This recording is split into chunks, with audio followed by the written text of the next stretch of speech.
नमस्कार प्यारे बच्चों, मैं चिराग पाल स्वागत करता हूं आपका इस प्यारे से आपके YouTube चैनल में। सबसे पहले तो बहुत ही ज़्यादा सॉरी बच्चों कि हमारी वीडियो बहुत दिनों के बाद आ रही है। कुछ पर्सनल रीजंस की वजह से और बिजी होने की वजह से हमारी वीडियो YouTube पे अपलोड नहीं हो पाई, पर अब से हर संडे और वेडनेसडे हमारी वीडियो आएगी। तो वीडियो को जैसा आपने प्यार दिया था वैसा ही प्यार बनाए रहें और पढ़ते रहें। तो देखिए, आज जो हम टॉपिक्स कवर करने वाले हैं वो हमारे टॉपिक्स हैं। सबसे पहला जो मोस्ट इंपॉर्टेंट टॉपिक है वो है हमारा ओम्स लॉ। ओम्स लॉ से बहुत सारे क्वेश्चन डायरेक्टली पूछे जाते हैं बोर्ड्स में। तो सबसे पहले तो जो हमारा मेन टॉपिक है आज का वो है ओम्स लॉ। उसके बाद हम कवर करेंगे कि रेजिस्टेंस क्या होता है। उसके बाद हम देखेंगे graph between V and I कि वोल्टेज और करंट के बीच में किस तरीके का ग्राफ बनेगा। उसके बाद हम देखेंगे what are conductor and what are insulator. Then we will move upon factors affecting R and then the last topic of our video will be resistivity. तो चलिए आज का लेक्चर शुरू करते हैं। सबसे पहले तो आपको बहुत बहुत धन्यवाद कि आपने चैनल पे अपना प्यार बनाए रहे और इसी तरीके से अपना प्यार चैनल पे बनाए रहिएगा। तो आज का हमारा जो टॉपिक है, पहला टॉपिक है वो है ओम्स लॉ। तो हम स्टार्ट करते हैं ओम्स लॉ से। तो एक साइंटिस्ट थे जिनका नाम क्या था? जिनका नाम था ओम्स। क्या नाम था? ओम्स। तो उन साइंटिस्ट ने क्या दिया था? उन साइंटिस्ट ने एक लॉ दिया था जिसको हम कहते हैं ओम्स लॉ। अच्छा, इन साइंटिस्ट ने क्या कहा था?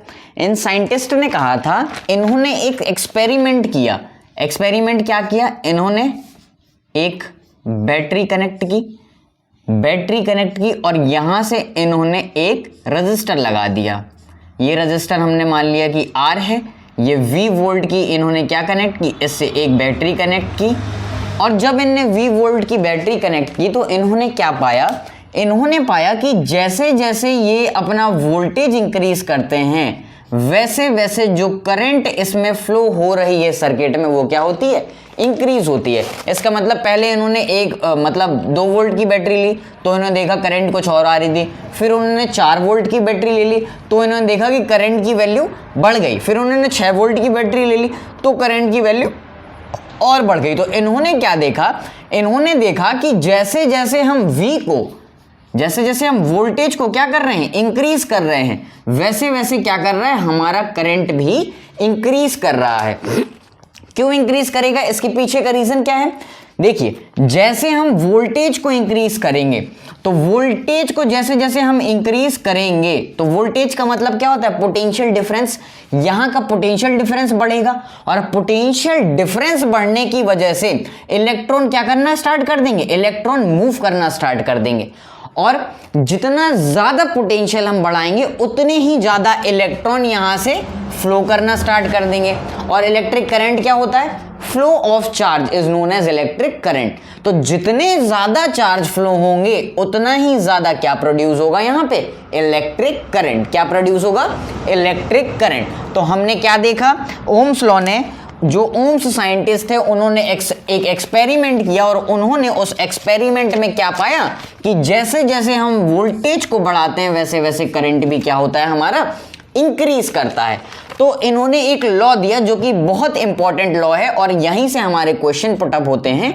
इन्होंने लॉ दिया। लॉ में इन्होंने क्या कहा कि एट कांस्टेंट टेम्परेचर, अगर हम टेम्परेचर क्या रखें?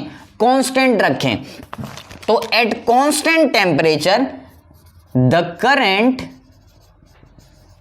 Flowing through the circuit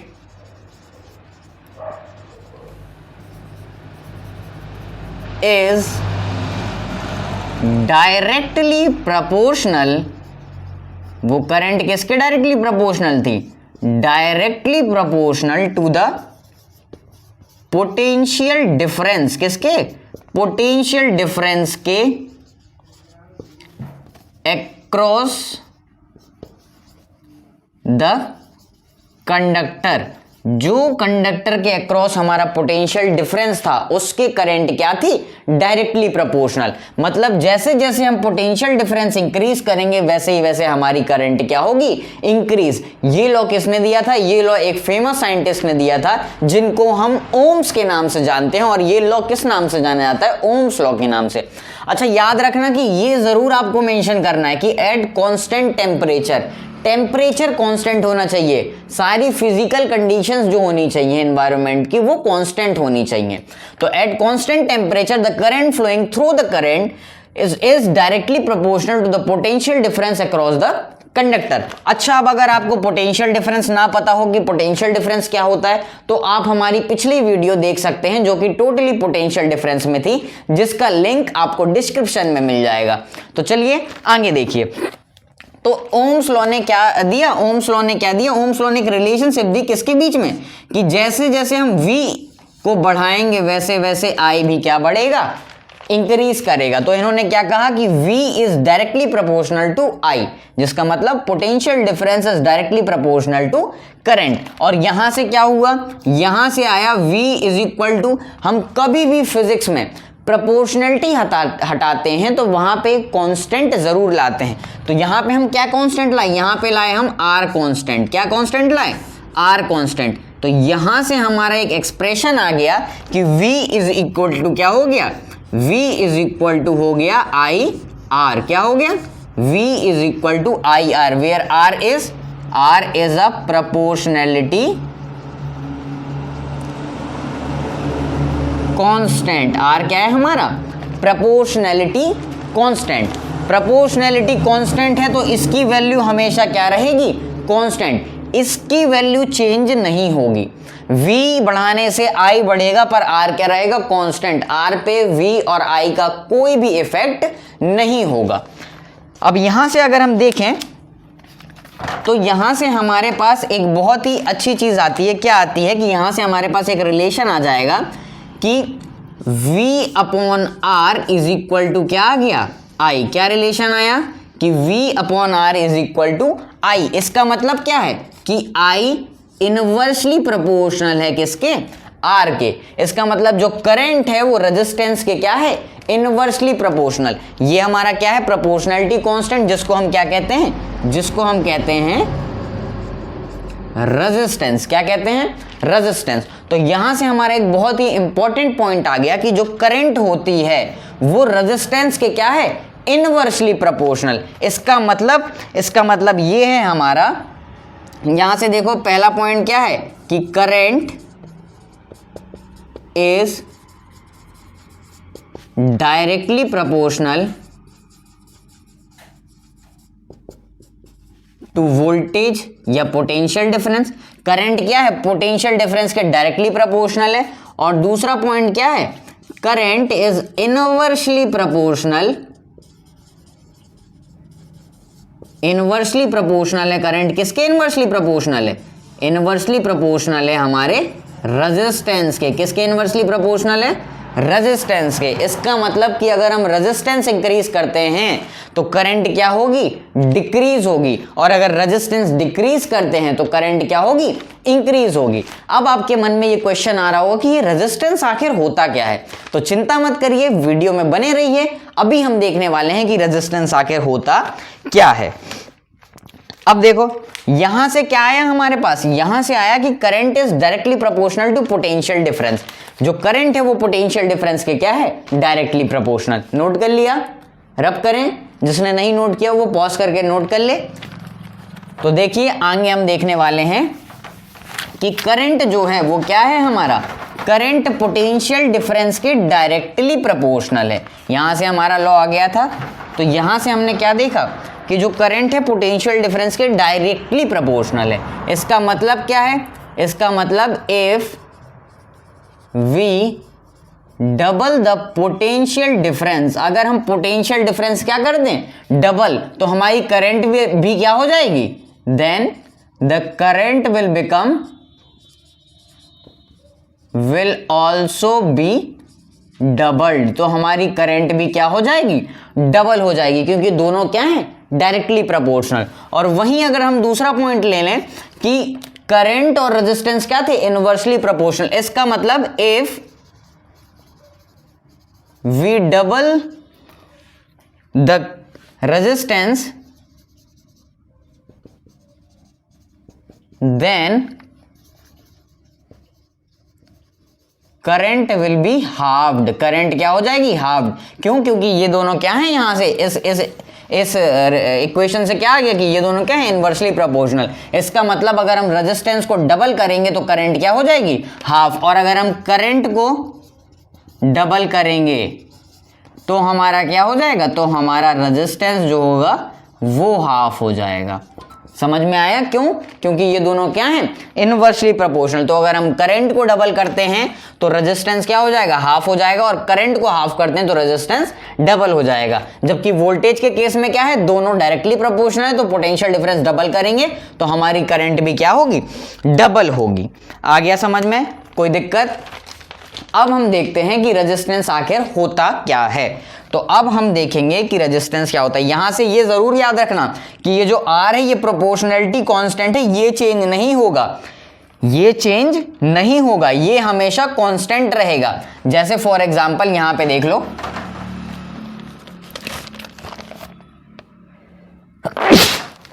sorry,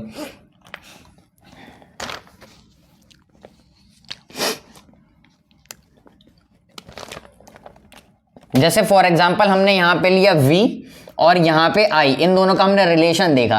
तो हमने देखा कि जब हमारा वोल्टेज 5 वोल्ट था तो हमारी करंट थी 2 एम्पियर। फिर हमने देखा जब हमने वोल्टेज डबल कर दिया, 10 एम्पियर कर दिया, तो करंट भी डबल हो गई। करंट कितनी हो गई? 4 एम्पियर। फिर हमने इसे 15 कर दिया तो ये कितनी हो गई? 6 एम्पियर। फिर हमने इसे 20 कर दिया तो ये कितनी हो गई? 8 एम्पियर। तो हम यहां पे क्या देख रहे हैं कि जैसे जैसे हम पोटेंशियल डिफरेंस बढ़ाते चले जा रहे हैं वैसे वैसे हमारी करंट की वैल्यू भी क्या हो रही है? बढ़ रही है। पर अगर यहीं पे हम आर को देखें जो कि कैसे आएगा? V अपॉन I इस इक्वेशन से, तो यहीं पे हम आर को देखें तो 5/2 कितना होगा? 2.5। 10/4 कितना होगा? 2.5। 15/6 कितना होगा? 2.5। 20/8 कितना होगा? 2.5। तो यहां पे देखो कि जैसे जैसे हम वोल्टेज इंक्रीज कर रहे हैं हमारी करंट की वैल्यू भी क्या हो रही है? इंक्रीज हो रही है। पर जो रेजिस्टेंस है वो क्या है? आर क्या है पूरी इक्वेशन के लिए? कांस्टेंट। क्या है? कांस्टेंट। तो यहां से समझ में आ गया कि जो आर की वैल्यू है वो हमेशा कैसी रहती है? कांस्टेंट रहती है। अब देखेंगे कि ये भैया आप आर आर कह रहे हो, ये आर आखिर है क्या? तो अब देखते हैं कि आर आखिर है क्या, वाकई में आर होता क्या है। तो जिसने नहीं नोट किया हो वो नोट कर ले। अब हम देखने वाले हैं कि आर क्या होता है। तो आर देखो, आर जनरली होता क्या है? आर होता है हमारा रेजिस्टेंस। क्या होता है? जिसको हम क्या कहते हैं? रेजिस्टेंस। तो अब देखेंगे हम कि आर होता क्या है। तो यहां पे आ जाता है हमारा आर। आर क्या होता है? रेजिस्टेंस। अच्छा, अब रेजिस्टेंस होता क्या है? तो देखो रेजिस्टेंस क्या होता है। जैसे फॉर एग्जांपल हमने मान लिया ये हमारा वायर है, ये हमारा क्या है? वायर। तो वायर के अंदर क्या होंगे? इलेक्ट्रॉन होंगे कि नहीं होंगे? कोई भी चीज हो उसके अंदर इलेक्ट्रॉन तो होंगे ही। तो इसका मतलब वायर के अंदर भी क्या होंगे? इलेक्ट्रॉन। अब वायर को हमने क्या कर दिया? यहां से मान लो इसमें आई करंट जा रही है, इसमें आई करंट जा रही है। तो इस करंट को जाने में दिक्कत होगी कि नहीं होगी? ये बताओ, दिक्कत होगी कि नहीं होगी? यहां पे पूरे में क्या है? इलेक्ट्रॉन। तो ये करंट जाएगा तो ये बहुत ही मुश्किल से यहां तक पार हो पाएगा कि नहीं हो पाएगा?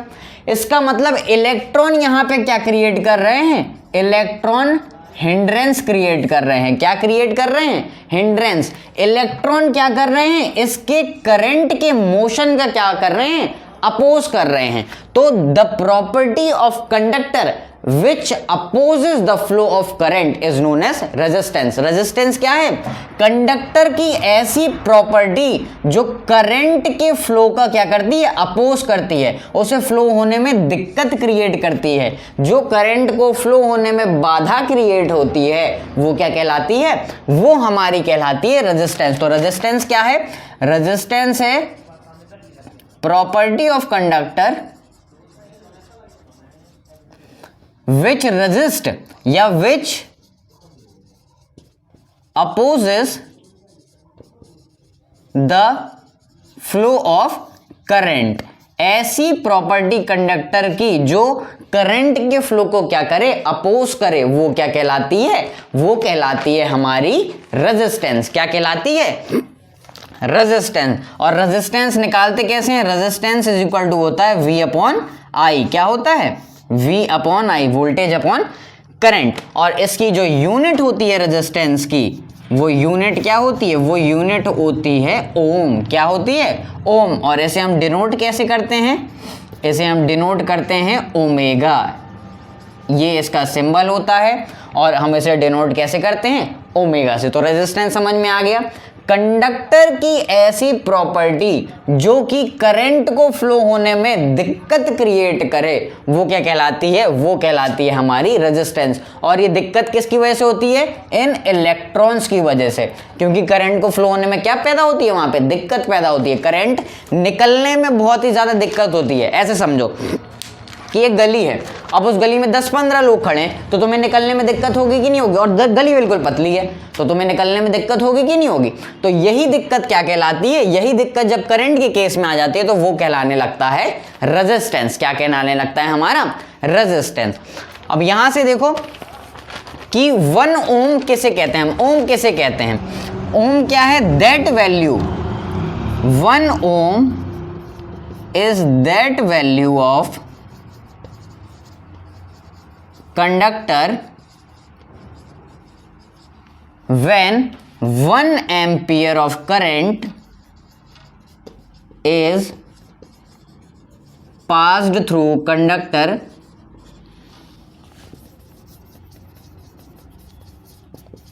across the voltage of 1 volt। जब किसी भी सर्किट में हम वोल्टेज कितना रखें, वोल्टेज हम 1 वोल्ट अप्लाई करें और उसके अक्रॉस 1 एम्पियर की करंट फ्लो करवाएं, तो जो रेजिस्टेंस होता है, वो किसके इक्वल आता है, 1 ओम के इक्वल। किसके इक्वल, 1 ओम के इक्वल। यहां से देख लो रेजिस्टेंस क्या होगा, जब ये 1 वोल्ट रखा हमने और करंट 1 एम्पियर होगी तो रेजिस्टेंस की वैल्यू कितनी आएगी, 1 ओम। कितनी आएगी, 1 ओम। तो 1 ओम क्या है, that value of resistance when the current is 1 ampere passed through a conductor across the voltage of 1 volt। जब हम वोल्टेज की वैल्यू 1 वोल्ट लेंगे और करंट की वैल्यू 1 एम्पियर लेंगे, तो जो रेजिस्टेंस मिलेगा हमें वो किसके इक्वल होगा, 1 एम्पियर के। किसके इक्वल होगा, 1 एम्पियर के। और यही क्या कहलाता है हमारा, यही कहलाता है 1 ओम। क्या कहलाता है, 1 ओम। तो यहां से क्लियर हो गया रेजिस्टेंस, कि रेजिस्टेंस आगे होता क्या है, कोई दिक्कत। अब हम कुछ क्वेश्चंस करेंगे जो कि बेस किस पे होंगे, ओम्स लॉ पे बेस्ड होंगे। नोट कर लिया, रब करें, ठीक है। तो अब हम देखने वाले हैं कुछ क्वेश्चंस जो कि किस पे बेस्ड होंगे, जो कि टोटली बेस्ड होंगे हमारे ओम्स लॉ पे। किस पे बेस्ड होंगे, ओम्स लॉ पे। तो चलिए क्वेश्चन देखते हैं। हमारा पहला क्वेश्चन है, पहला और बहुत ही इजी सा क्वेश्चन है कि हमारे पास क्या है, पोटेंशियल डिफरेंस दिया है, potential difference between 2 conductor point, 2 conducting point के बीच में हमें क्या दिया है, 2 कंडक्टिंग पॉइंट के बीच में जो पोटेंशियल डिफरेंस दिया है of wire of potential the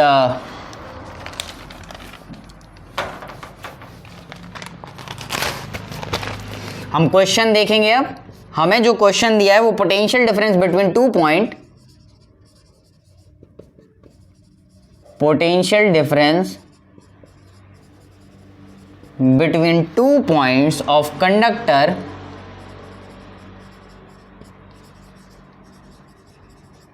of wire carrying 2 ampere current is 0.1 volt. Calculate its resistance. बहुत ही ज्यादा इजी क्वेश्चन होते हैं इसके। बस साथ में चलिए, आपको जो ओम्स लॉ से डर लगता है वो डर बिल्कुल खत्म हो जाएगा। बहुत ही ज्यादा इजी क्वेश्चन होते हैं। तो देखिए पहला क्वेश्चन और बहुत ही इजी क्वेश्चन।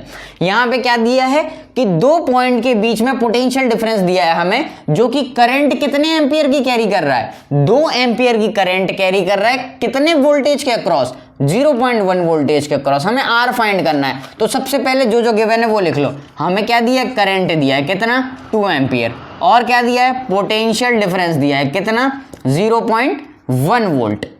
कितना दिया है, 0.1 वोल्ट। हमें क्या फाइंड करना है, हमें फाइंड करना है आर। कोई दिक्कत, बहुत इजी से सवाल। अब हमने ओम्स लॉ क्या पढ़ा है, अप्लाइंग, यहां पे क्या लगाएंगे हम, ओम्स लॉ। ओम्स लॉ क्या कहता है, V is equal to I R. ये है हमारा ओम्स लॉ। वीर, वीर एक सलमान खान की मूवी थी, नाम याद है, वही याद कर लो। वीर, V से पोटेंशियल डिफरेंस, I से करंट और R से रेजिस्टेंस। तो V इज इक्वल टू क्या हो जाएगा, आई आर।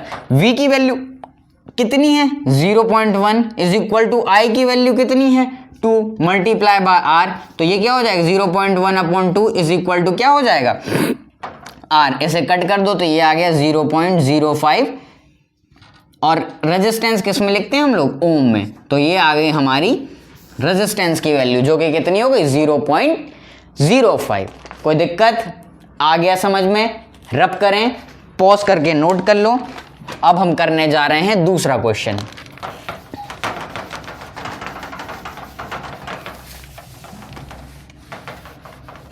दूसरा क्वेश्चन है हमारा कि एन इलेक्ट्रिक रेजिस्टेंस,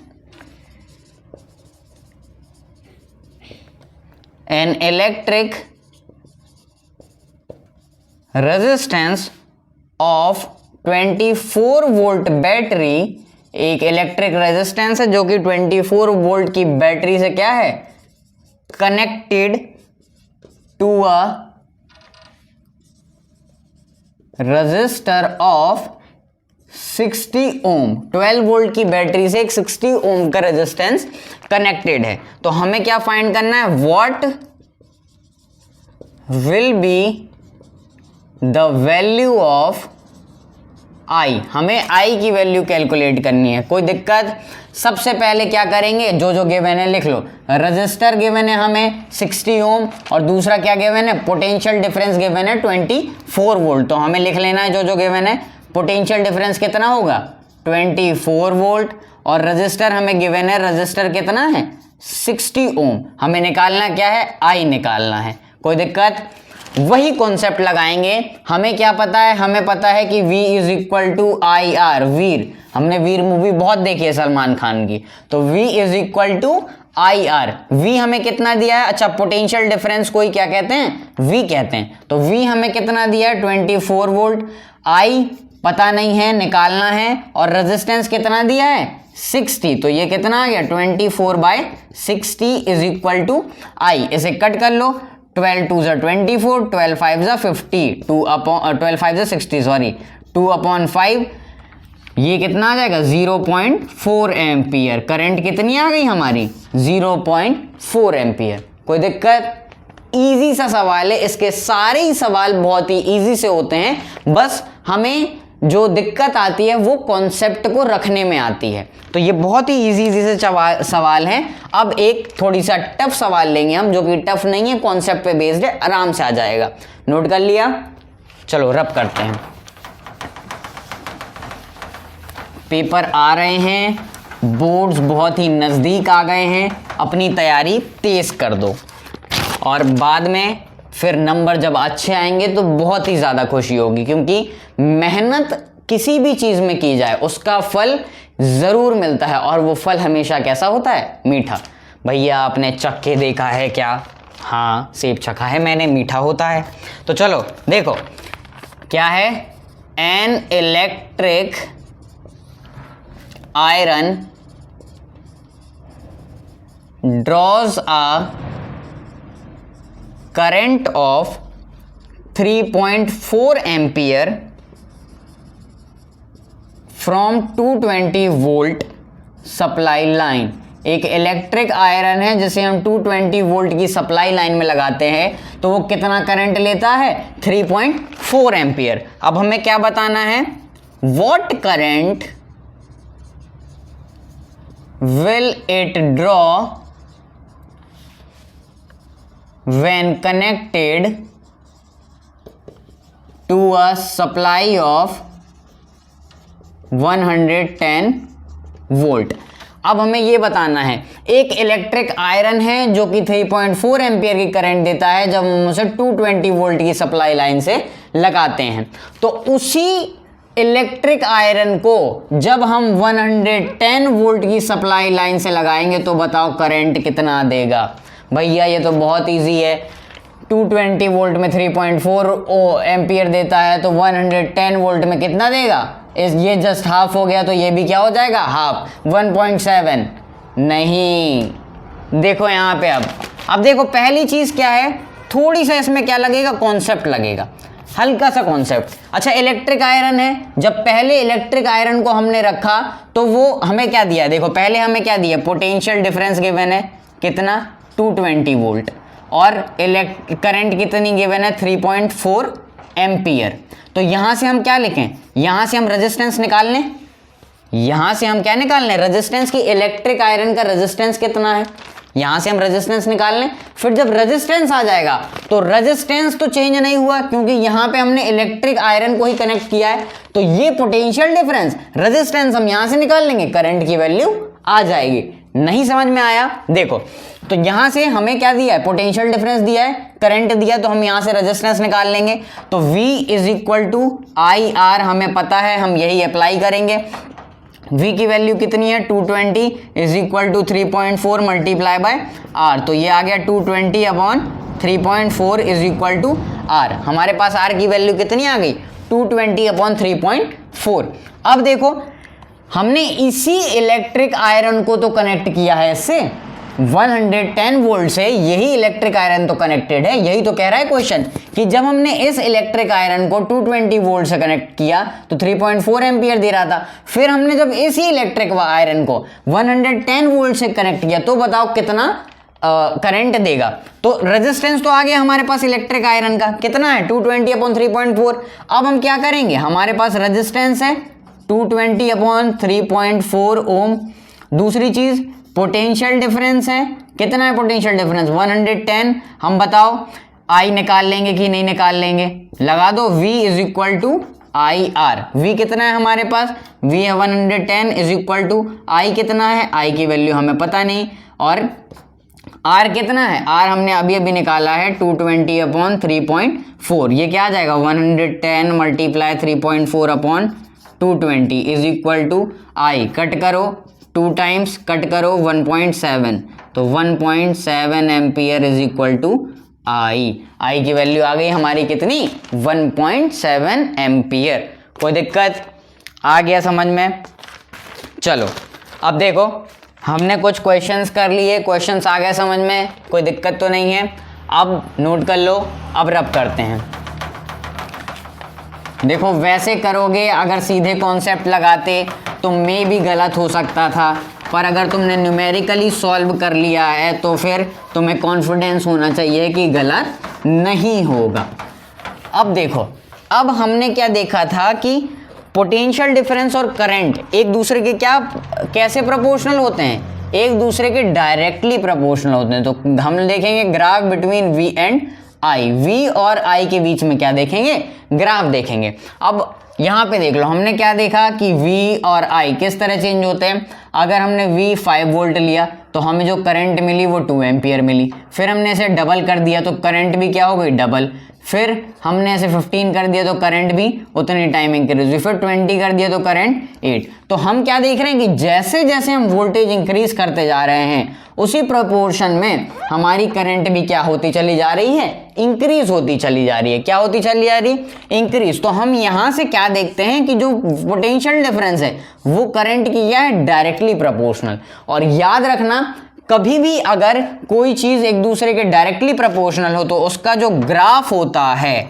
वो कैसा होता है, लीनियर। कैसा होता है ग्राफ, लीनियर ग्राफ होता है। इसका मतलब कि अगर हम ग्राफ प्लॉट करें किसके बीच में, पोटेंशियल डिफरेंस के बीच में, यहाँ पे हम पोटेंशियल डिफरेंस मान लेते हैं एक्स एक्सिस में और वाई एक्सिस में क्या मान लेते हैं, करंट मान लेते हैं। तो अगर हम ग्राफ प्लॉट करें पोटेंशियल डिफरेंस और करंट के बीच में तो वो कैसा जाएगा, वो जाएगा स्ट्रेट लाइन। कैसा जाएगा, स्ट्रेट लाइन। तो ग्राफ पोटेंशियल डिफरेंस और करंट के बीच में हमेशा कैसा होता है, स्ट्रेट लाइन।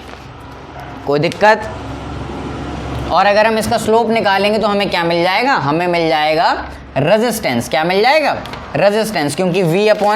क्योंकि हमने देखा है कि V is equal to I R, तो V upon I is equal to क्या होगा, R। तो हम किसी भी वैल्यू पे V ले लें और उसी पॉइंट पे R ले लें, इन दोनों का अपॉन में करें तो हमें क्या मिल जाएगा, हमें मिल जाएगा रेजिस्टेंस। तो ग्राफ समझ में आया कि ग्राफ कैसा होगा, लीनियर। कैसा होगा, लीनियर। अब बात आती है हमारी किसकी, अब बात आती है कि व्हाट आर कंडक्टर्स, कि हमारे भैया कंडक्टर्स क्या होते हैं, रजिस्टर क्या होते हैं, एंड इंसुलेटर क्या होते हैं। तो अब देखो सबसे बेसिक सी डेफिनेशन कंडक्टर की, कि दो substance which allow electricity to flow through them, ऐसे सब्सटेंस जो इलेक्ट्रिसिटी को अलाउ करते हैं अपने अंदर से फ्लो होने के लिए, वो क्या कहलाते हैं, कंडक्टर। और कंडक्टर में क्या होता है, दो सब्सटेंस विच हैव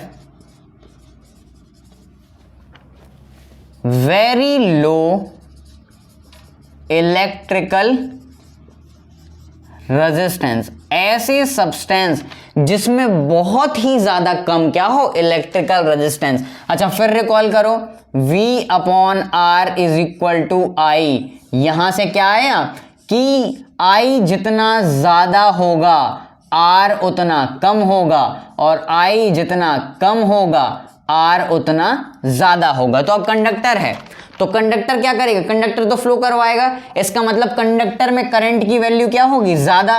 तो अगर कंडक्टर में करंट की वैल्यू ज्यादा होगी तो यहां पे रेजिस्टेंस की वैल्यू क्या होगी, कम, क्योंकि ये दोनों क्या हैं, इनवर्सली प्रोपोर्शनल। तो हम यहां पे भी देखते हैं दो सब्सटेंस विच है वेरी लो रेजिस्टेंस। आ गया समझ में? ऐसे सब्सटेंस जिसमें बहुत ही लो रेजिस्टेंस हो वो क्या कहलाते हैं, कंडक्टर। जैसे फॉर एग्जाम्पल जो सारे मेटल हैं, सिल्वर, कॉपर, एल्यूमिनियम, ETC, ये सारे जो सब्सटेंस हैं हमारे, इनमें रेजिस्टेंस बहुत लो होता है क्योंकि करंट बहुत हाई होता है।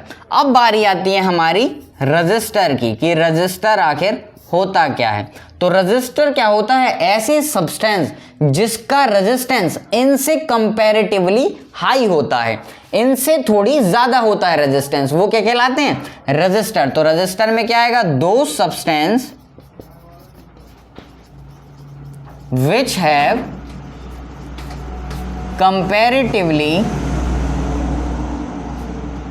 हाई रेजिस्टेंस, जिसमें कंपैरेटिवली क्या हो, हाई रेजिस्टेंस, वो क्या कहलाएंगे, वो कहलाएंगे हमारे रजिस्टर। जैसे फॉर एग्जांपल वायर वगैरह, जो हम जितने भी वायर लेते हैं वो रजिस्टर्स लेते हैं। रजिस्टर छोटे छोटे आते हैं। अगर आप किसी मोबाइल शॉप में जाओगे तो जब उसकी प्लेट खुलती है मोबाइल की, मदरबोर्ड, फादरबोर्ड जो भी खुलता है, तो उसमें हम देखते हैं कि छोटे छोटे क्या लगे रहते हैं, रजिस्टर्स। तो वो होते हैं रजिस्टर। उनका जो रेजिस्टेंस होता है वो कंपैरेटिवली हाई होता है। अच्छा, रेजिस्टेंस हाई हो तो इसका मतलब जो इनके अक्रॉस करंट फ्लो करेगी वो कैसी करेगी, कम, क्योंकि दोनों क्या है, इनवर्सली प्रोपोर्शनल। अब इसी लाइन में क्या आता है, इसी लाइन में हमारे आते हैं इंसुलेटर। क्या आते हैं, इंसुलेटर। तो इंसुलेटर क्या होते हैं, इंसुलेटर देखो, दो सब्सटेंस विच हैव, ऐसे substance which have infinitely high resistance, जिनमें इनफाइनाइटली हाई रेजिस्टेंस होता है। इसका मतलब इसमें रेजिस्टेंस क्या होता है, बहुत ज्यादा। तो इनसे करंट क्या करेगी, बहुत कम फ्लो, और वो अप्रॉक्स कितनी होती है, 0 एम्पियर के थ्रू। जैसे इंसुलेटर क्या होते हैं, हमारा इंसुलेटर होता है वुड, तो वुड से बताओ करंट फ्लो करता है क्या, नहीं। रबड़ से बताओ करंट फ्लो करता है क्या, नहीं। क्यों नहीं करता? क्योंकि इनके पास इनफाइनाइटली हाई रेजिस्टेंस होता है, और इनफाइनाइटली हाई रेजिस्टेंस जिस भी चीज में होता है उस चीज में करंट की वैल्यू क्या होती है? करंट की वैल्यू 0 होती है। तो देखो करंट की वैल्यू 0 होती है, तो हम यहां पे देखेंगे, जल्दी से नोट कर लो, समझ में आ रहा है?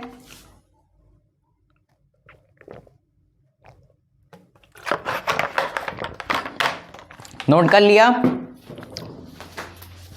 तो चलो हम आगे बढ़ते हैं। तीनों चीज समझ में आ गई कि कंडक्टर क्या होता है, रजिस्टर क्या होता है और इंसुलेटर क्या होता है।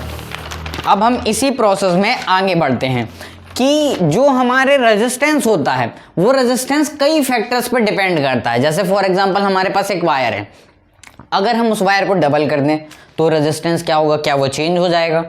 अगर हम उसको हाफ कर दें तो क्या होगा? अगर हम उसके एरिया को बढ़ा दें तो क्या होगा?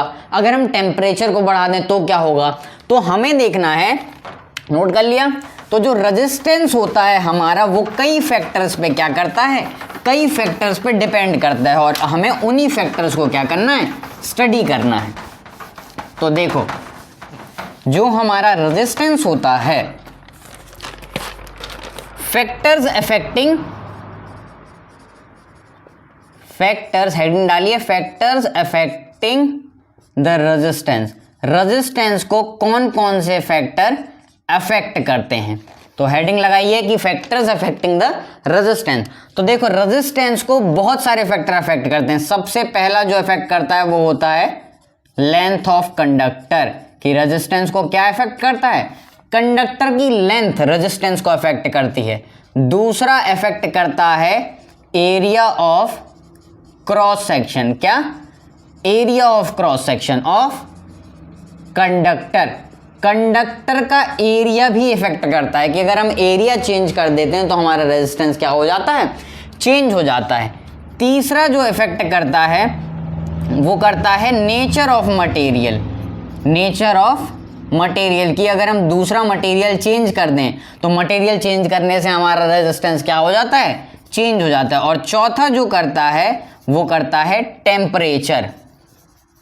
ये बहुत ही इंपॉर्टेंट इफेक्ट है, ये और ये तीन बहुत ही इंपॉर्टेंट इफेक्ट हैं जो कि बहुत ज़्यादा इफेक्ट करते हैं। तो हम बारी बारी से एक एक को करते चलेंगे। तो फैक्टर्स अफेक्टिंग द रेजिस्टेंस, कितने फैक्टर अफेक्ट करते हैं?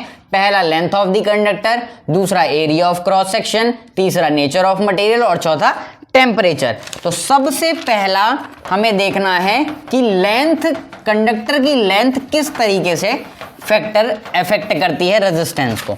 तो अब देखो पहला क्या है? Length of conductor. तो लेंथ ऑफ कंडक्टर किस तरीके से अफेक्ट करती है? फॉर एग्जांपल यहां पे देखो ये कंडक्टर है, ठीक है। अब ये कंडक्टर है तो यहां पे करंट फ्लो हो रही होगी, इसके अक्रॉस कोई करंट जा रही होगी।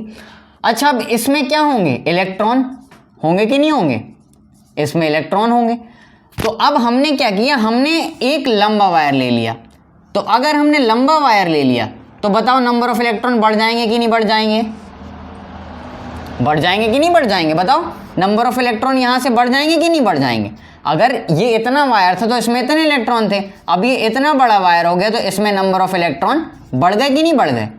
अच्छा, अगर नंबर ऑफ इलेक्ट्रॉन बढ़ गए तो ये बताओ कि इलेक्ट्रॉन को इसमें से निकलने में दिक्कत होने लगेगी कि नहीं होने लगेगी? फिर वही एग्जांपल कि हमारे पास एक सकरी सी गली है, उस सकरी गली में भी कितने 10-15 लोग खड़े हैं, अब हमें निकलना है तो हमें दिक्कत होगी कि नहीं होगी? अच्छा, वो गली अगर बहुत लंबी हो तो हमें बहुत देर तक दिक्कत होती रहेगी, अगर गली छोटी हो तो थोड़े समय के लिए होगी। तो सेम अगर वायर छोटा हो तो थोड़े समय के लिए हमें करंट फ्लो होने में दिक्कत होगी, पर वायर बड़ा हो तो हमें बहुत ज़्यादा दिक्कत होगी। इसका मतलब इस वायर का रेजिस्टेंस कंपैरेटिवली कम है, किस वायर के रेजिस्टेंस से? इस वायर के रेजिस्टेंस से। इसका मतलब रेजिस्टेंस कैसे डिपेंड करता है? रेजिस्टेंस डायरेक्टली प्रोपोर्शनल होता है लेंथ ऑफ द कंडक्टर के। कैसे प्रोपोर्शनल होता है? डायरेक्टली। इसका मतलब अगर हम हमारी कंडक्टर की जो लेंथ है वो इंक्रीज करेंगे तो रेजिस्टेंस भी क्या होगा? रेजिस्टेंस भी इंक्रीज करेगा। अगर मान लो कि और लेंथ जो है वो हम डिक्रीज करेंगे तो हमारा रेजिस्टेंस भी क्या करेगा? डिक्रीज करेगा। अब मान लो कि हमने क्या किया, इफ लेंथ ऑफ द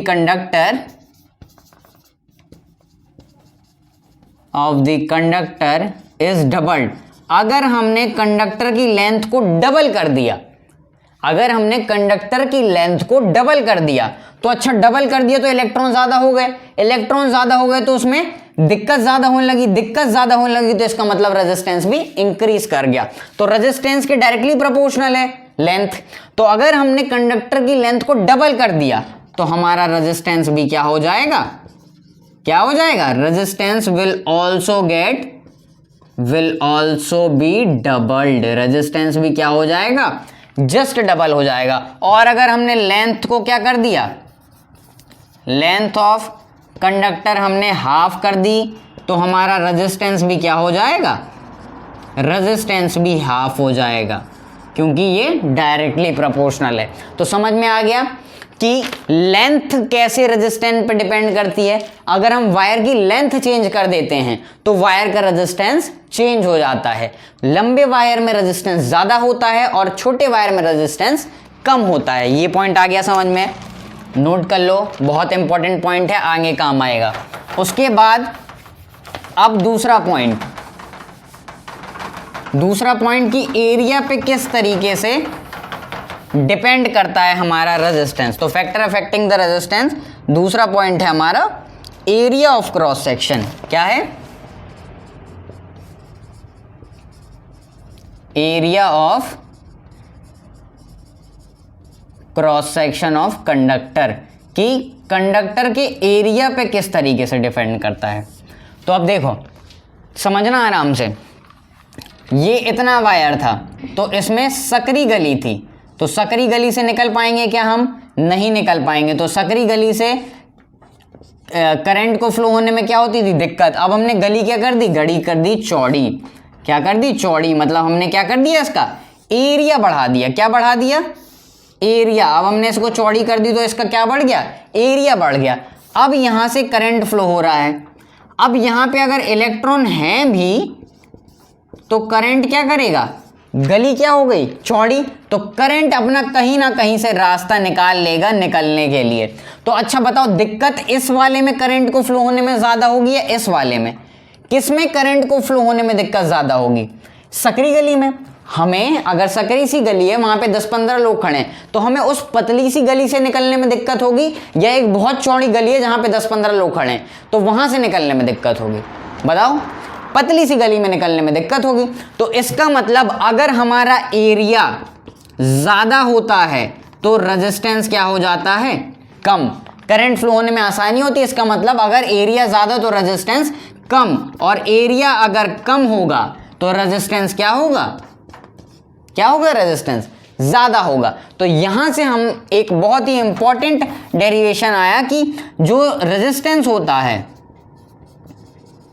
वो क्या होता है, इनवर्सली प्रोपोर्शनल होता है, किसके, inversely proportional to area of cross section. Area के क्या होता है, इनवर्सली प्रोपोर्शनल। कैसा होता है, इनवर्सली प्रोपोर्शनल, मतलब R inversely proportional to A. इसका मतलब अगर हम एरिया बढ़ाएंगे तो रेजिस्टेंस घटेगा और एरिया घटाएंगे तो रेजिस्टेंस बढ़ेगा। कोई दिक्कत, इसका मतलब ये हुआ कि अगर हमारे पास पतला वायर है और एक मोटा वायर है, अगर हमारे पास पतला वायर और मोटा वायर है तो रेजिस्टेंस किस में ज्यादा होगा, रेजिस्टेंस पतले वायर में ज्यादा होगा। और थिक वायर में क्या होगा, जो हमारे पास थिक वायर होगा उसमें रेजिस्टेंस क्या होगा, कम, तो उसमें करंट जो होगी वो ज्यादा फ्लो कर सकेगी और आसानी से फ्लो कर सकेगी। और उसके बाद अगर हमारे पास कोई थिन वायर होगा तो उसमें रेजिस्टेंस क्या होगा, ज्यादा, मतलब उसमें करंट क्या जाएगी, कम जाएगी। आया समझ में। थिक और थिन वायर में अगर हमें पूछा जाए कि किस में रेजिस्टेंस ज्यादा होता है तो किस वायर का रेजिस्टेंस ज्यादा होता है, थिन वायर का, और थिक वायर का रेजिस्टेंस क्या होता है, कम होता है। अब ये इसके क्या है, इनवर्सली प्रोपोर्शनल। कैसा है, इनवर्सली प्रोपोर्शनल। तो बताओ, अगर हम if area of cross section is doubled, अगर हम एरिया ऑफ क्रॉस सेक्शन क्या कर दें, डबल, तो रेजिस्टेंस क्या हो जाएगा, इनवर्सली प्रोपोर्शनल है, तो एरिया डबल करेंगे तो रेजिस्टेंस क्या हो जाएगा, half, resistance will be half. और अगर एरिया ऑफ क्रॉस सेक्शन हम क्या कर देते हैं, एरिया ऑफ क्रॉस सेक्शन हम हाफ कर देते हैं, तो रेजिस्टेंस क्या हो जाएगा, रेजिस्टेंस हो जाएगा हमारा, रेजिस्टेंस विल बी डबल्ड, हमारा रेजिस्टेंस डबल्ड हो जाएगा। क्यों, क्योंकि ये दोनों क्या है, इनवर्सली प्रोपोर्शनल है। क्या है, इनवर्सली प्रोपोर्शनल। आ गया समझ में, कोई दिक्कत। अब देखो, अब यहाँ पे एक चीज, हम डायमीटर से भी कभी कभी हमें क्वेश्चन ऐसे दे दिया जाता है कि एक वायर है जिसका हमने डायमीटर डबल कर दिया, तो बताओ रेजिस्टेंस कितने टाइम इंक्रीज कर जाएगा। तो डायमीटर से रिलेशन आ जाता है। तो डायमीटर से क्या रिलेशन है, नोट कर लिया, रब करते हैं। तो डायमीटर से हमारा क्या रिलेशन, तो डायमीटर से रिलेशन देखो कि डायमीटर से मैं एक फॉर्मूला बताता हूं, तो अगर डायमीटर कभी भी तुम्हें देगा तो तुम्हें तुरंत रिलेशन आ जाएगा। डायमीटर से देखो कि जो रेजिस्टेंस ऑफ वायर होता है, resistance of wire is inversely proportional to the square of diameter. जो रेजिस्टेंस ऑफ वायर है वो डायमीटर की स्क्वायर के इनवर्सली प्रोपोर्शनल, का मतलब resistance inversely proportional to diameter का स्क्वायर, डायमीटर का स्क्वायर। इसका मतलब अगर कहते हैं कि if diameter of conductor is doubled, अगर डायमीटर हम क्या करते हैं डबल, तो रेजिस्टेंस क्या हो जाएगा, उसके डायमीटर का स्क्वायर, इनवर्सली प्रोपोर्शनल उसका डायमीटर के स्क्वायर का। इसका मतलब डबल किया तो यहाँ पे 2 का स्क्वायर कितना होगा, 4, और 1/4, तो रेजिस्टेंस क्या हो जाएगा, रेजिस्टेंस विल बी 1/4, रेजिस्टेंस कितना हो जाएगा, 1/4। और यहीं पे if diameter of conductor is half, अगर हम डायमीटर क्या कर दें हाफ, तो रेजिस्टेंस क्या हो जाएगा, resistance will increase 4 times. Resistance कितने टाइम्स इंक्रीज हो जाएगा, रेजिस्टेंस हमारा 4 टाइम्स इंक्रीज हो जाएगा। तो एरिया के क्या होता है, इनवर्सली प्रोपोर्शनल, और डायमीटर के स्क्वायर के इनवर्सली प्रोपोर्शनल। आ गया समझ में। अब तीसरा पॉइंट नोट कर लिया। अब हमारा तीसरा पॉइंट, अच्छा ये चैप्टर बहुत लोगों को बहुत टफ लगता है इलेक्ट्रिसिटी, पर मैं वादा करता हूं कि अगर तुम लोग ऐसे ही पढ़ते जाओगे तो इलेक्ट्रिसिटी चैप्टर तुम लोगों को सबसे इजी चैप्टर लगेगा। अब देखो, अब तीसरा पॉइंट आता है नेचर ऑफ मटेरियल। क्या आता है, nature of material. Nature of material में क्या है कि नेचर ऑफ मटेरियल से कैसे इफेक्ट करता है। अब for example nature of material, हमने एक साइड ले लिया क्या, रबर, और दूसरे साइड ले लिया क्या, दूसरे साइड ले लिया कॉपर। तो अब बताओ इन दोनों में रेजिस्टेंस किसका ज्यादा होगा। हमने अभी पढ़ाया कि रबर का रेजिस्टेंस, इसके पहले हमने पढ़ाया था कि रबर का रेजिस्टेंस क्या होगा, रबर क्या है, इंसुलेटर, तो इसका रेजिस्टेंस क्या होगा, बहुत ज्यादा। और कॉपर क्या है, मेटल, तो इसका रेजिस्टेंस क्या होगा, बहुत कम। तो मटेरियल पे भी डिपेंड करता है कि नेचर कैसा है। इन केस अगर हम इंसुलेटर ले लेते हैं तो उसका रेजिस्टेंस बहुत ज्यादा होगा, इन केस अगर हम मेटल ले लेते हैं तो उसका रेजिस्टेंस बहुत कम होगा। तो नेचर पे डिपेंड करता है कि मटेरियल हम कौन सा ले रहे हैं, नेचर ऑफ मटेरियल। तो नेचर ऑफ मटेरियल पे डिपेंड करता है। अब चौथा पॉइंट जो है वो टेम्परेचर, कि टेम्परेचर पे किस तरीके से डिपेंड करता है।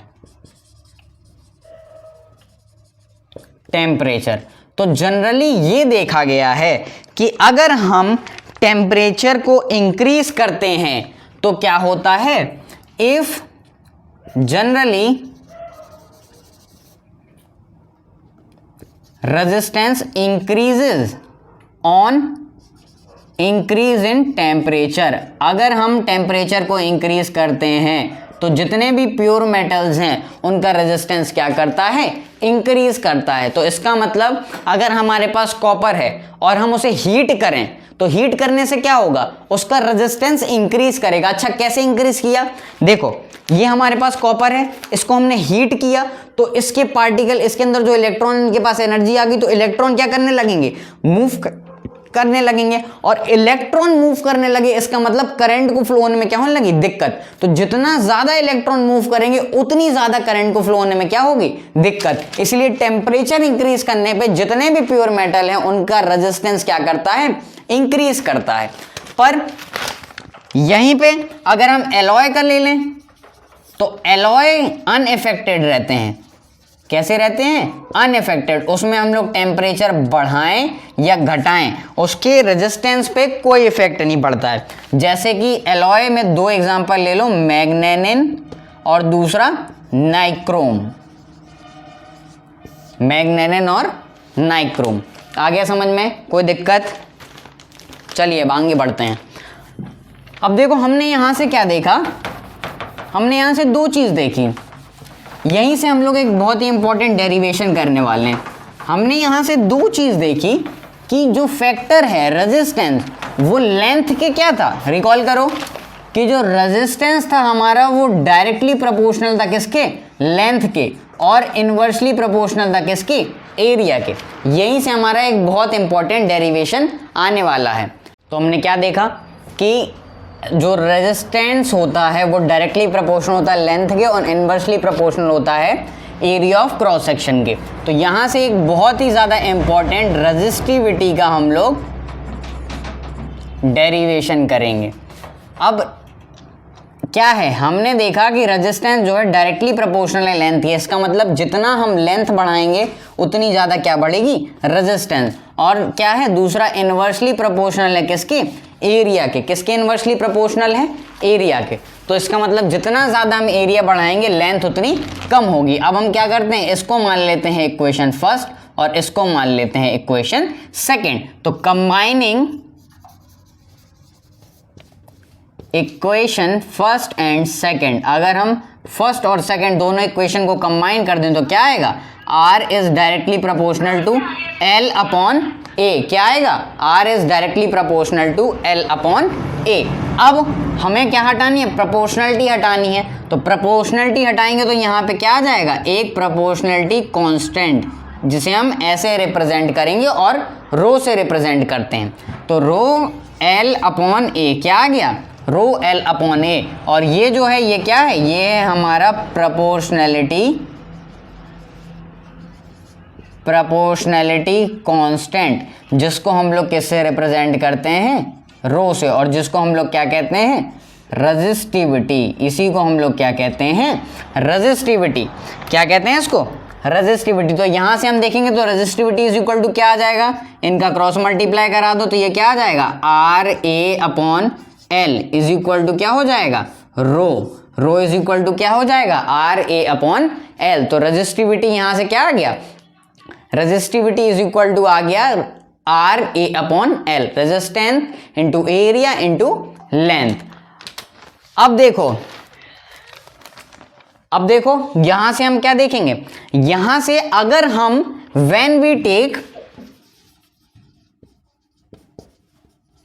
when we take area of cross section 1 metre square, हमने क्या कर दिया, यहां पे एरिया ऑफ क्रॉस सेक्शन कितना लिया, 1 मीटर स्क्वायर, और लेंथ कितनी ली, 1 मीटर। कितनी ली लेंथ, 1 मीटर। तो जो हमें वैल्यू निकलेगी रेजिस्टिविटी की वो क्या होगी, when we take area of cross section 1 metre square and length of the conductor,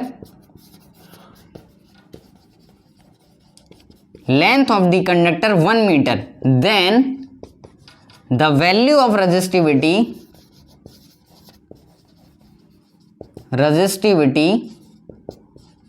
will be equal to R, तो रेजिस्टिविटी की वैल्यू किसकी इक्वल हो जाएगी, आर। और यही क्या कहलाता है, स्पेसिफिक रेजिस्टेंस। हमें एरिया क्या लेना है, 1 मीटर स्क्वायर, और लेंथ कितना लेना है, 1 मीटर। तो हमने यहाँ पे एरिया 1 मीटर स्क्वायर और लेंथ कितना रख दिया, 1 मीटर। तो जो रो की वैल्यू आई वो क्या आई, आर इज इक्वल टू रो। तो जो रो की वैल्यू होती है वो किसके बराबर होती है, वो रेजिस्टेंस के बराबर होती है। और यही चीज क्या कहलाती है, यही चीज कहलाती है हमारी स्पेसिफिक रेजिस्टेंस, रेजिस्टिविटी। तो अगर हमसे पूछा जाए कि व्हाट इज स्पेसिफिक रेजिस्टेंस या स्पेसिफिक रेजिस्टिविटी, तो हम क्या कहेंगे, when the area of cross section is taken to be 1 metre square and the length is taken to be 1 metre, then the value of resistivity is equal to R. That particular value is known as specific resistance या resistivity. अब resistivity ये क्या है, ये resistivity है, और ये क्या है, प्रोपोर्शनैलिटी कांस्टेंट। तो जो रो है, यहां पे एक स्टार पॉइंट करके लिख लेना कि रो या resistivity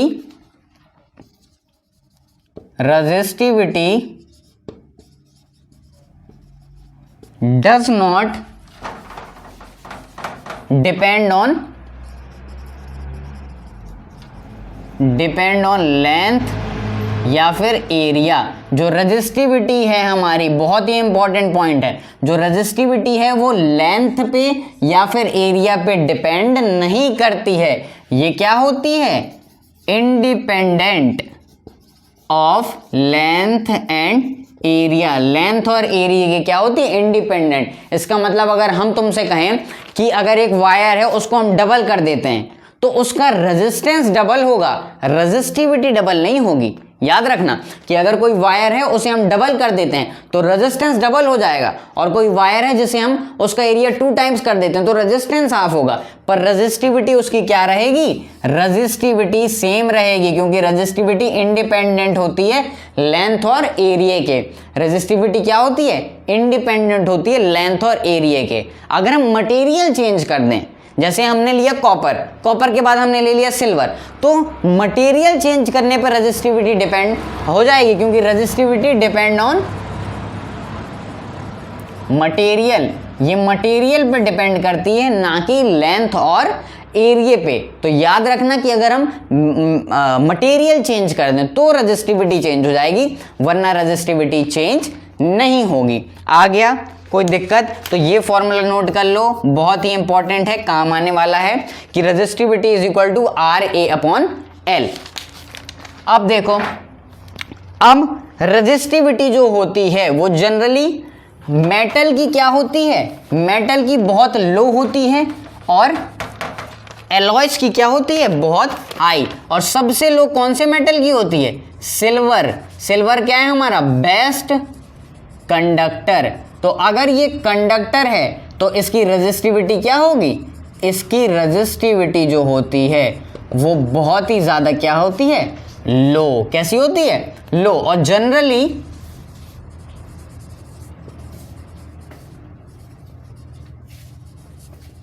resistivity of alloy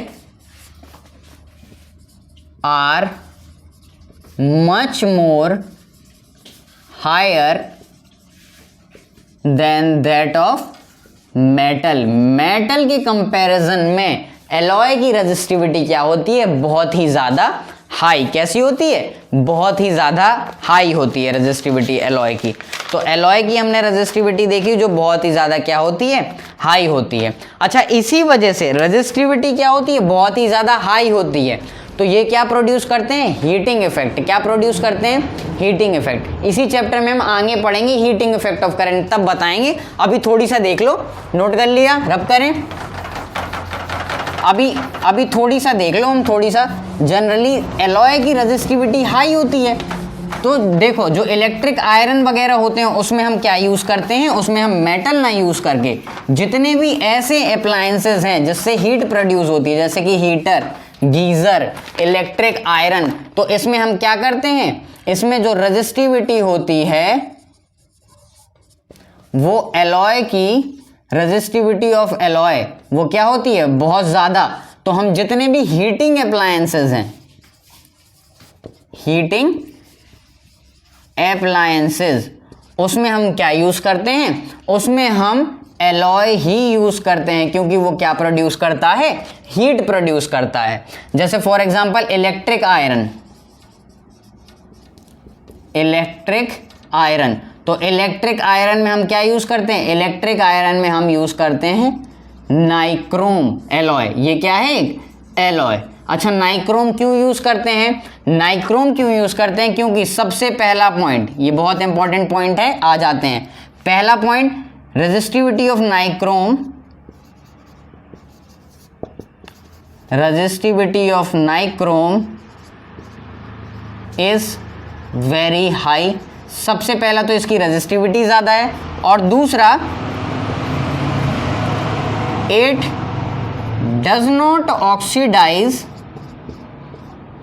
on high temperature. ये जब हाई टेम्परेचर में होता है, अच्छा रेजिस्टिविटी ज्यादा है, करंट फ्लो करवाएंगे तो बहुत दिक्कत होगी, फ्रिक्शन क्रिएट होगा, जिसकी वजह से क्या प्रोड्यूस होगी, हीट प्रोड्यूस होगी उस कंडक्टर में। तो जितनी ज्यादा रेजिस्टिविटी उतनी ज्यादा हीट।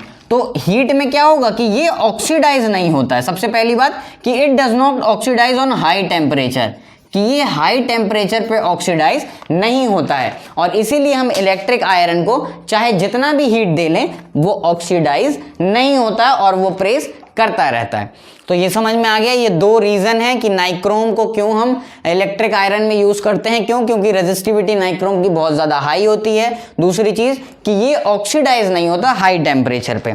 आ गया समझ में। बस हम 2-3 क्वेश्चन ले लेंगे रेजिस्टिविटी के, और आज का हमारा टॉपिक खत्म। बहुत ही इजी सा टॉपिक था। अब हम रेजिस्टिविटी के देखो 2-3 क्वेश्चन ले लेते हैं। तो पहला क्वेश्चन है हमारा कि एक कॉपर वायर है, कॉपर वायर जिसकी लेंथ कितनी है, of length 2 metre, and area of cross section, area of cross section कितना उसका 1.7 into 10⁻⁶ metre square, has a resistance of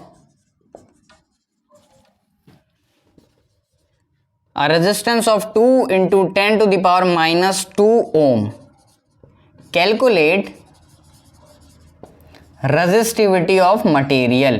हमें क्या कैलकुलेट करनी है, हमें रेजिस्टिविटी कैलकुलेट करनी है। क्या कैलकुलेट करनी है, रेजिस्टिविटी। तो सबसे पहले देखो क्या गिवन है, लेंथ गिवन है 2 metre, area of cross section कितना गिवन है 1.7 इंटू 10⁻⁻6।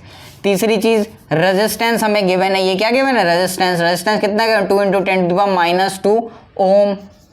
अब हमें निकालना क्या है, हमें रेजिस्टिविटी निकालनी है। तो क्या नहीं आएगा, रिकॉल करो, रेजिस्टिविटी का फॉर्मूला क्या होता है, रो इज इक्वल टू RA/L। यही होता है फॉर्मूला, की नहीं होता है, अभी पीछे पढ़ा है। सारी वैल्यूज उठा के पुट कर दो, तो resistivity is equal to R की वैल्यू कितनी है 2 इंटू 10⁻²। ए की वैल्यू कितनी है, ए क्या है, एरिया, एरिया की वैल्यू कितनी है 1.7 इंटू 10⁻⁻6 अपॉन ये इसकी वैल्यू कितनी है 2 मीटर। तो 2 से 2 कैंसल आउट, रो की वैल्यू कितनी आ गई, ये आ जाएगी 1.7 इंटू 10⁻⁻8। और यूनिट क्या होती है, ये बहुत ही ज़्यादा इंपॉर्टेंट है, यूनिट किसकी, रेजिस्टिविटी की। यूनिट क्या होती है, यहाँ से निकाल लो। और रेजिस्टेंस की यूनिट क्या होती है, ओम। एरिया की यूनिट क्या होती है, मीटर स्क्वायर। और लेंथ की यूनिट क्या होती है, मीटर। तो मीटर 1 मीटर से 1 मीटर कैंसल आउट, तो रेजिस्टिविटी की यूनिट क्या होती है, ओम मीटर। क्या होती है यूनिट, ओम मीटर। नोट कर लो जल्दी से। टफ था क्या सवाल, नहीं ना, नोट कर लो जल्दी से। अब दूसरा सवाल लेते हैं, रब करें।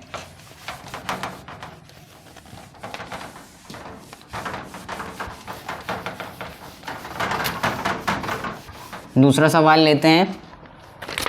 दूसरा सवाल है कि एक कॉपर वायर है, a copper wire has diameter of 0.5 mm। एक कॉपर वायर है जिसका डायमीटर कितना है 0.5 mm, and resistivity is equal to 1.6 into 10⁻⁻8। अब हमें बतानी है कि what will be length of the wire. पहला पॉइंट हमें बताना है what will be length of wire, wire की लेंथ बतानी है to make a resistance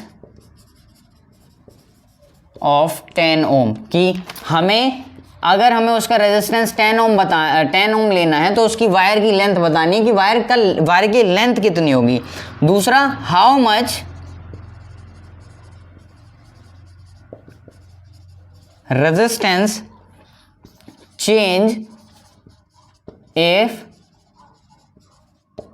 diameter is doubled, कि अगर हम डायामीटर को डबल कर दें तो रेजिस्टेंस कितना चेंज होगा। ध्यान से देखना, रेजिस्टेंस पूछा है कि रेजिस्टेंस कितना चेंज होगा। अच्छा, पहला देख लो, पहला हमें क्या दिया है, पहले में हमें डायामीटर दिया है। क्या दिया है? डायामीटर कितना दिया है? 0.5 mm। कितना दिया है? 0.5 mm, मिलीमीटर। तो 0.5 mm हमें डायामीटर दिया है। अब अगर हम इसे चेंज करेंगे तो इसकी रेडियस कितनी हो जाएगी? डायामीटर दिया है, रेडियस कितनी हो जाएगी? 0.5/2। तो इसका मतलब क्या हो जाएगी? ये हो गई हमारे पास आ गई, ये आ गई 0.25। कितनी आ गई? 0.25 इंटू 10⁻⁻1, क्योंकि मिलीमीटर में दिया है, इसको हम चेंज करेंगे किसमें? मीटर में चेंज करेंगे। तो मिली सेंटी डेसीमीटर, डे का हेक्टो किलोमीटर। तो मिलीमीटर से हमें किस में आना है? मीटर में। तो ये क्या हो जाएगा? इसको अगर हम चेंज करें तो इंटू 10⁻⁻3 ये हो जाएगा मीटर। तो अगर हम इसको चेंज करें तो ये कितना हो जाएगा? 10⁻³ मीटर। ये हमारे पास आगे की रेडियस हमारे पास कितनी है? 0.25 इंटू 10⁻³ ये हमारे पास रेडियस आ गई। अब हमें क्या क्या गया? लेंथ बतानी है। तो रेडियस है हमारे पास, एरिया निकाल लेंगे। एरिया क्या होगा? πr² लगेगा यहाँ पे, क्योंकि एरिया ऑफ क्रॉस सेक्शन क्या होता है? सर्कल। तो यहाँ पे क्या लगेगा? πr², हमें r गिवन है। तो हम यहाँ पे देखो फॉर्मूला लगाएं, रो इज इक्वल टू क्या होता है? RA/L होता है कि नहीं होता है? तो रो की वैल्यू कितनी गिवन है? रो की वैल्यू गिवन है 1.6 into 10⁻⁸ is equal to R की वैल्यू कितनी गिवन है? आर की वैल्यू गिवन है हमारे पास 10 इंटू एरिया। एरिया क्या होगा? πr²। तो पाई की वैल्यू 22/7 इंटू आर की r²। तो 0.25 इंटू 10⁻³ का स्क्वायर अपॉन एल। एल इस साइड ले जाओ, एल इज इक्वल टू क्या होगा? यहाँ पे 220/7 और यहाँ पे 0.25 मल्टीप्लाई 10⁻² का स्क्वायर अपॉन क्या होगा? 1.6 इंटू 10⁻⁸। तो ये कैलकुलेट कर लेना यहाँ से। तो यहाँ से हमारी क्या आ जाएगी? हमारी लेंथ आ जाएगी। क्या आ जाएगी? लेंथ आ जाएगी। कैलकुलेशन तो कर ही लोगे, कोई दिक्कत? अब देखो, रब करें। अब इसका दूसरा पार्ट क्या कह रहा है? दूसरा पार्ट बहुत ही इजी पार्ट है, क्योंकि इसका डायरेक्ट फॉर्मूला मैंने आप लोगों को बता दिया था। दूसरा पार्ट क्या है? How much resistance change if diameter is doubled. अगर हम डायमीटर को डबल करते हैं तो रेजिस्टेंस क्या चेंज होता है? तो रिकॉल करो, रेजिस्टेंस और डायमीटर में कोई चीज थी क्या? ये फॉर्मूला था, resistance is inversely proportional to square of diameter. इसका मतलब हमने रेजिस्टेंस इनवर्सली प्रोपोर्शनल डायमीटर के स्क्वायर का। तो डायमीटर अगर डबल किया हमने तो डबल का स्क्वायर करो तो डायमीटर कितने टाइम्स हो गया? ये 4d²। तो ये 1/4 हो गया। तो अगर हम डायमीटर डबल करेंगे तो जो रेजिस्टेंस होगा वो कितना हो जाएगा? 1/4। कितना हो जाएगा? 1/4। टफ था क्या? नहीं ना। अब चलो रब करते हैं। अब एक लास्ट क्वेश्चन और बहुत ही ज़्यादा अच्छा सा क्वेश्चन है। तो हम देखो ये देखेंगे, लास्ट क्वेश्चन है और बहुत ही अच्छा क्वेश्चन है इस टॉपिक का, फिर हमारा ये टॉपिक ख़त्म। क्वेश्चन क्या है? कि क्वेश्चन है 6 ओम वायर, एक 6 ओम का वायर है, is DUBLE doubled up by folding. एक 6 ओम का वायर है जिसे हम फोल्ड करके डबल कर देते हैं। अब हमें कैलकुलेट करना है, क्या कैलकुलेट करना है? New resistance of wire. Wire का न्यू रेजिस्टेंस हमें कैलकुलेट करना है। पॉज करके ट्राई करो।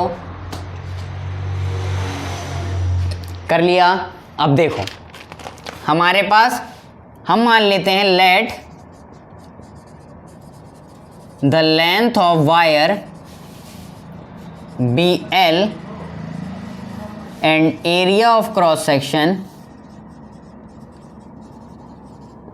A। हमने क्या मान लिया कि एक हमारे पास जो वायर था, हमने मान लिया कि उसका एरिया कितना होगा, एरिया होगा A और लेंथ कितनी होगी L। तो अगर ऐसा माना हमने, तो पहले हम लोग क्या लगाएंगे, रेजिस्टेंस इज इक्वल टू क्या होता है, रो L अपॉन A। अच्छा मटेरियल तो सेम है, मटेरियल तो चेंज नहीं कर रहे, उसी वायर को डबल कर दिया, तो इसका मतलब रेजिस्टिविटी दोनों के लिए क्या रहेगी, सेम, क्योंकि रेजिस्टिविटी मटेरियल चेंज करने पे चेंज होती है, लेंथ और एरिया चेंज करने पे चेंज नहीं होती। तो यहां से क्या आ गया, R is equal to rho L upon A। R की वैल्यू कितनी है, R की वैल्यू है 6 is equal to rho L upon A। जब L और A था तो हमारा R की वैल्यू कितनी आ रही थी, R की वैल्यू थी हमारी 6। इसे मान लो इक्वेशन फर्स्ट। उसके बाद हमने क्या किया, इसी वायर को डबल कर दिया, कैसे, फोल्ड करके। तो अगर इसी वायर को फोल्ड करके डबल करेंगे तो यहां से देखो, अगर इस वायर को फोल्ड करके डबल करेंगे हम, तो कुछ इस तरीके से डबल नहीं करेंगे, इसको यहीं से मोड़ देंगे कि नहीं मोड़ देंगे। इसका मतलब जो इसकी L थी वो अब क्या हो गई, वो हो गई L/2, और जो एरिया था वो क्या हो गया, A इसका है, मतलब ये एरिया कितना हो गया, 2 है।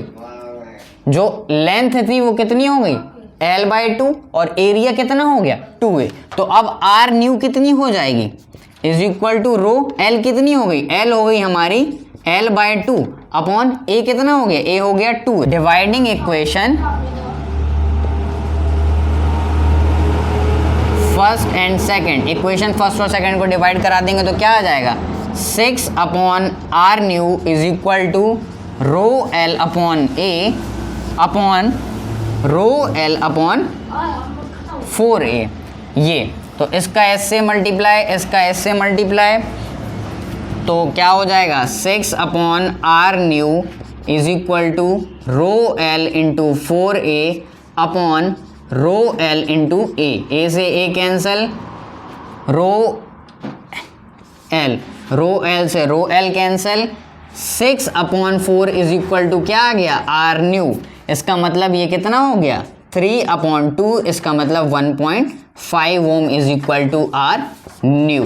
तो R न्यू की वैल्यू कितनी आ गई, 1.5 ओम। तो अगर हम वायर को उसको मोड़ देते हैं तो उसकी लेंथ हाफ हो जाएगी, एरिया डबल हो जाएगा। तो अगर 6 ओम का वायर है, उसे हम डबल कर देते हैं तो उसकी जो न्यू रेजिस्टेंस होगी वो हो जाएगी 1.5 R न्यू। आ गया समझ में, कोई दिक्कत? तो अब अगले लेक्चर में हम देखेंगे बहुत ही इंपॉर्टेंट टॉपिक जो कि इस चैप्टर की जान है, combination of resistance, series resistance और पैरेलल रेजिस्टेंस, जो कि इस चैप्टर की जान है और उससे क्वेश्चन बहुत पूछे जाते हैं। एक ओम्स लॉ, एक रेजिस्टर, इन दोनों टॉपिक से क्वेश्चन बहुत पूछे जाते हैं। तो अगली वीडियो में मिलते हैं, तब तक के लिए bye bye, have a good day and Ram Ram. जय हिंद, जय भारत।